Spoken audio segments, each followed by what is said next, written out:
Everyone likes to blame genetics for their lack of progress, when in reality it only plays a very small piece of the puzzle in 99% of cases. It's not true. I am proud of myself. Straight up, natural, self-coached, no diet cheats, no missed cardio or training sessions. I gave it my all and I looked better than I ever have. That's all I could do. I missed my peak, but it is what it is. And I'll take it as a learning experience for the future. And so he's really upset because he didn't get that first place trophy. He dieted his ass off, competed, got 4th and 6th, but he's very disappointed. Had they have called him to the stage during the novice category, the guy, he would have won. But listen, sometimes life isn't fair.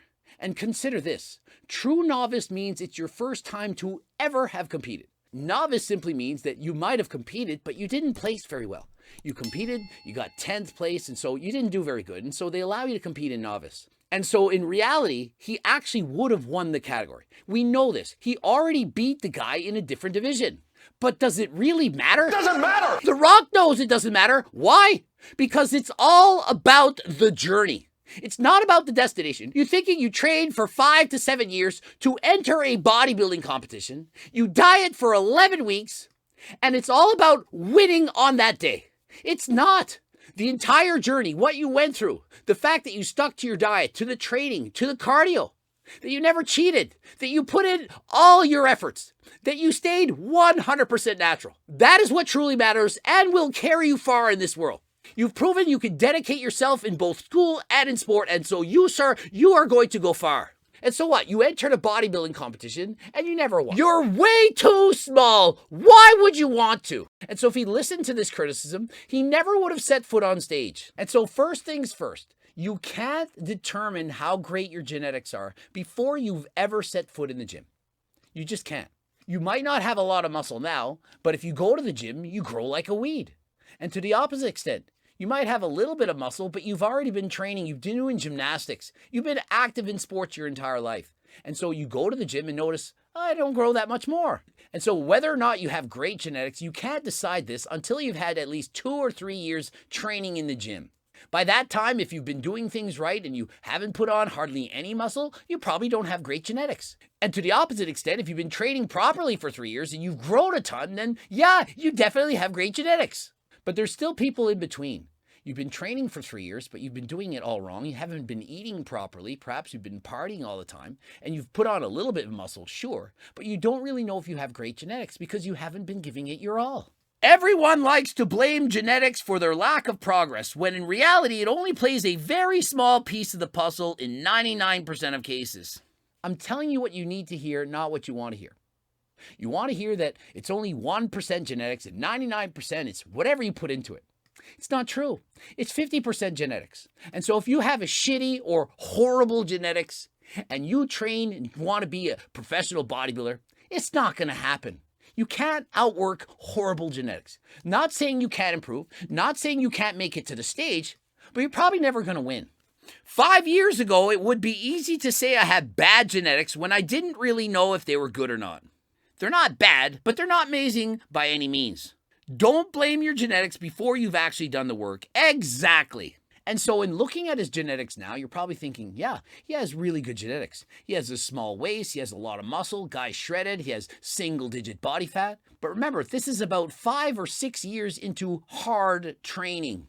And so based on his previous photo and what he's been able to do since then, I would in fact say he has above average genetics. And you're thinking he has above average genetics, yet he only placed 4th and 6th in his competition?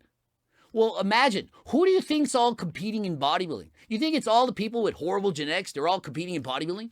Or do you think that most people compete are actually the ones who are blessed to do so? The ones who have great genetics, great shape, and they end up competing on stage. People like to do what they're good at. If you're really tall and you have athleticism, probably going to play basketball. Probably not going to compete in bodybuilding. If you have great cardio, you're an endurance athlete. You may in fact end up doing triathlons. If you have fast twitch muscle fibers, more likely to become a sprinter. Not often that people who are horrible at chess or not intelligent, that they want to become chess masters. And to the opposite extent, people who lack athleticism, who have horrible coordination, they don't usually end up trying to make it to the NBA. And so as you get older, the people that you're competing with are oftentimes people who are very good at what they're doing. They're good at it, they like it, they want to keep doing it.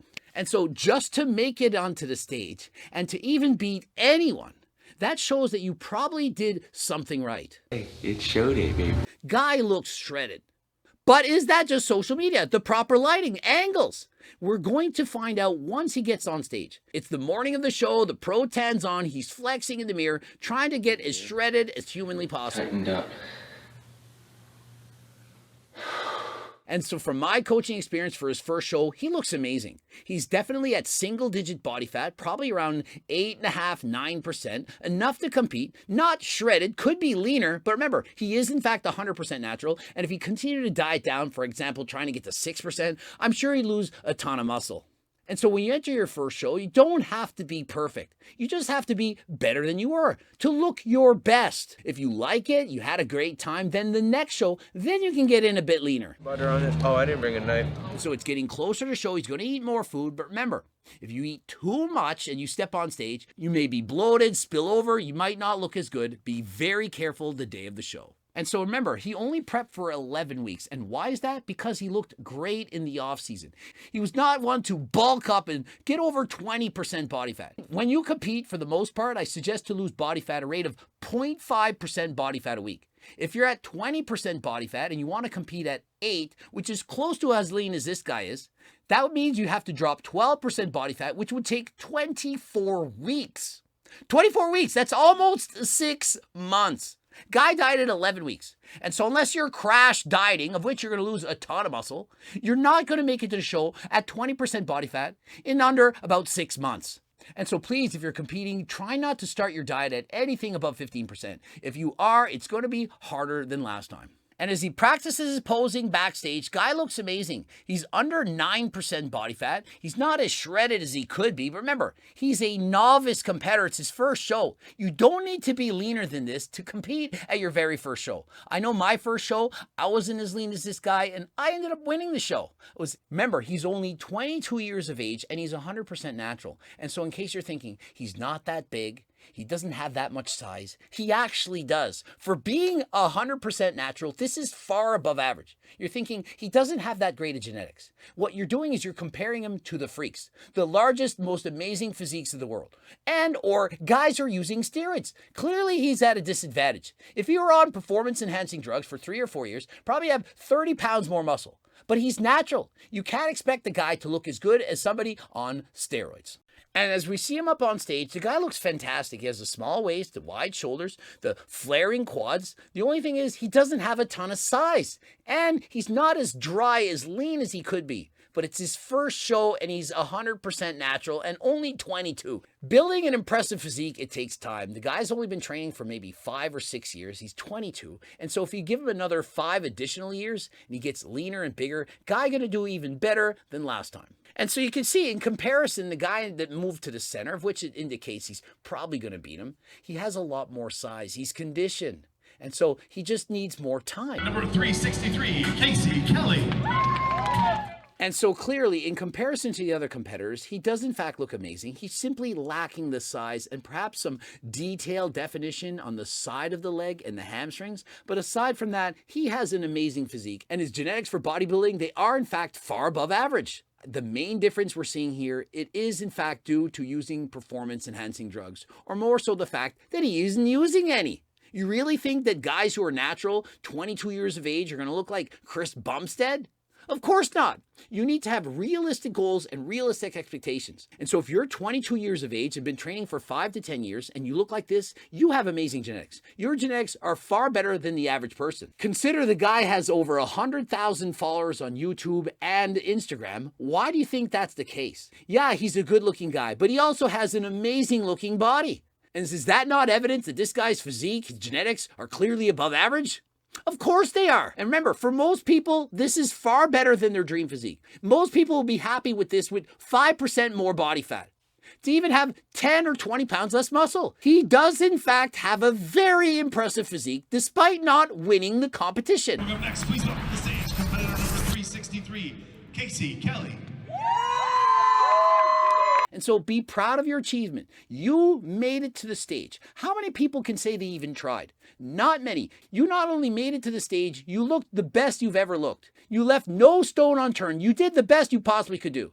And so would it be more impressive if you took performance-enhancing drugs, had 10 or 15 pounds more muscle, and won the competition? Of course not. You would know that the reason you won that show was because of the drugs that you used. And so be proud you did it 100% natural. You trained true to yourself. Congratulations to you. I'm extremely proud with what I put together. I coached myself. I didn't have a single cheat on my diet, like not a single cheat. Not a cardio session missed, no steps missed, diet on point. I trained my ass off every day as much as I could. So honestly, there is absolutely nothing to be mad about. Walking off the stage, I could say I literally did everything in my power, knowledge-wise and body-wise, that I could. It was the hardest thing I've ever done by a long shot. Mentally, physically, I could shout out. The hardest thing he's ever done mentally and physically. This is a guy with a 3.98 GPA.